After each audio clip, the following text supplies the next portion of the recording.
les petites vidéos négociation aujourd'hui. Alors, elle fait suite à la précédente vidéo que je vous invite à aller voir sur comment trouver un bien négociable. Donc là, on va partir du principe que vous connaissez votre marché et je vais vous donner 4 astuces, 4 conseils pour négocier au mieux. Ce sont des conseils à la portée de tout le monde, donc je ne vais pas rentrer dans quelque chose de trop compliqué et on va s'attarder plus sur le fond que sur la forme du discours, ok? Je m'applique ces 4 conseils systématiquement pour toutes les négociations. Allez, on démarre. Premier conseil, et je vous donne une petite phrase pour le retenir, ne vous intéressez pas au prix affiché par le vendeur. Intéressez-vous à pourquoi il affiche ce prix. En gros, vous devez maîtriser par cœur les questions que vous allez poser au propriétaire vendeur ou, plus simple, à l'agent immobilier. Je dis que c'est plus simple parce que quand vous passez par un intermédiaire, pour ceux qui sont moins à l'aise en négociation, c'est plus facile de demander à l'agent immobilier quelles sont les problématiques potentielles personnelles que rencontre le vendeur actuellement pour mettre en vente son bien, plutôt que demander en face à face avec le vendeur. Mais bref, vous devez lister vos questions. Pourquoi est-ce que le vendeur souhaite ce prix? Cette question sous-tend les suivantes. Quel est son projet? Est-ce que son projet est urgent? Quand est-ce qu'il a acheté? À quel prix? A-t-il eu des frais, des travaux? Pourquoi a-t-il acheté ce logement à la base? Quelle est sa situation familiale? Quelle est sa situation professionnelle? Possède-t-il encore un crédit sur ce bien? Pourquoi a-t-il décidé de vendre? Grâce à ça, vous allez pouvoir identifier l'urgence de la situation et aussi savoir quel va être votre levier de négociation et jusqu'à quel montant vous pourrez négocier. Il est évident que quelqu'un qui aurait acheté il y a 2, 3 ou 4 ans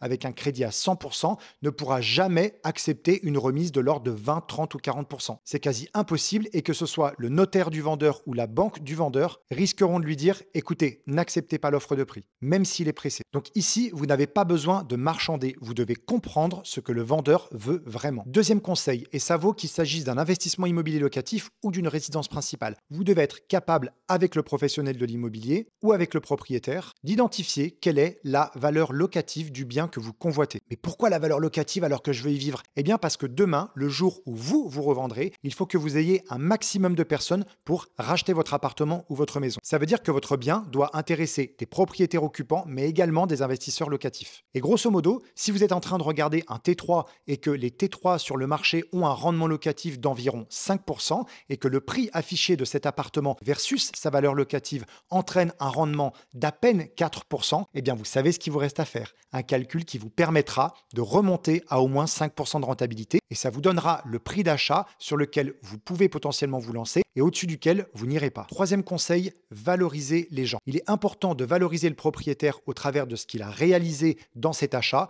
même si par exemple il a simplement posé du parquet dans les chambres, vous savez quoi? C'est formidable, il faut lui dire. Comprenez qu'en général, il est fier d'avoir acheté ce bien, il l'a acheté pour certaines raisons, il développera forcément un lien affectif avec vous si vous lui montrez que les raisons pour lesquelles son appartement ou sa maison vous plaît sont exactement les mêmes que les siennes. Vous pouvez aussi, bien sûr, poser ces questions à l'agent immobilier. Je fais une parenthèse sur un élément important. Quand vous vous adressez à un professionnel de l'immobilier, il est primordial d'aller visiter le bien avec la personne qui a pris le mandat sur l'appartement ou la maison. Parce que ce professionnel a forcément passé 2, 3, 4 ou 5 heures avec ce vendeur avant de prendre le mandat. Alors que si vous tombez simplement sur l'agent immobilier qui est de permanence ce jour-là, eh bien il va vous ouvrir la porte, mais il ne connaît pas le propriétaire, il ne connaît pas le projet, il ne connaît rien. Donc là, peu de valeur ajoutée. S'il y a un agent immobilier, cherchez à le valoriser aussi. Comment a-t-il obtenu le mandat? Est-ce qu'il a la confiance réelle de ses vendeurs? Plus vous les valorisez et plus ils accepteront les critiques réelles et factuelles que vous pourrez faire sur le bien, que ce soit des travaux, un mauvais DPE, un mauvais agencement, etc.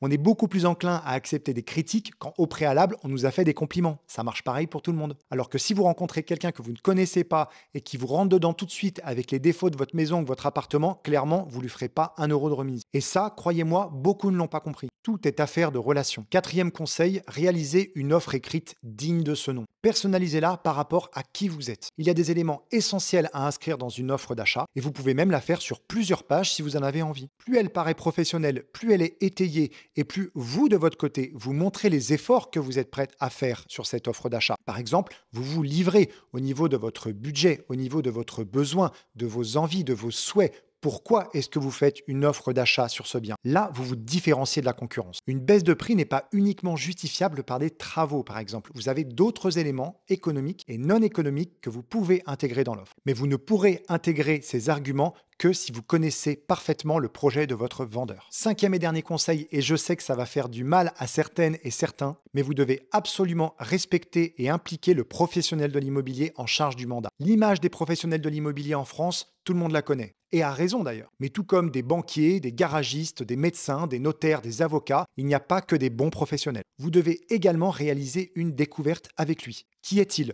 Pourquoi a-t-il pris le mandat? Le propriétaire a-t-il respecté son estimation? Depuis combien de temps travaille-t-il ici? Quel type de bien il a l'habitude de rentrer sur le marché? Est-ce qu'il connaît bien le secteur dans lequel il a pris le mandat? Quelle est sa relation avec le propriétaire? Qu'attend-il de nous en tant qu'acheteurs? Considérez-vous comme un professionnel et considérez-le comme un partenaire. Vous pourrez ainsi obtenir toutes les informations que vous souhaitez. Et croyez-moi, un bon agent immobilier de confiance fera des pieds et des mains pour faire passer votre offre. Si vous le considérez simplement comme quelqu'un qui va faire un tour de clé dans une serrure et qui va prendre des honoraires, vous avez déjà perdu la partie. Donc pour résumer, on pose toutes les bonnes questions afin de connaître le vendeur. On étudie le marché locatif, puis on valorise ce qu'a réalisé le vendeur jusqu'à présent. On valorise également l'agent immobilier. On fait bien sûr une vraie offre professionnelle très bien écrite et on respecte et on implique le professionnel de l'immobilier qui a pris le mandat. Conclusion, négocier un bien, ce n'est pas manipuler ou écraser la personne en face de soi. Il faut que vous vous positionnez en solutionneur de problèmes. Si vous avez des expériences à partager, et je suis certain que vous en avez seul ou avec des professionnels de l'immobilier, il y a plein d'anecdotes très intéressantes et très drôles parfois. Allez-y, mettez-les dans les commentaires. Je réponds à tous et toutes. Abonnez-vous si ça vous fait plaisir et en attendant, je vous dis à bientôt. Ciao.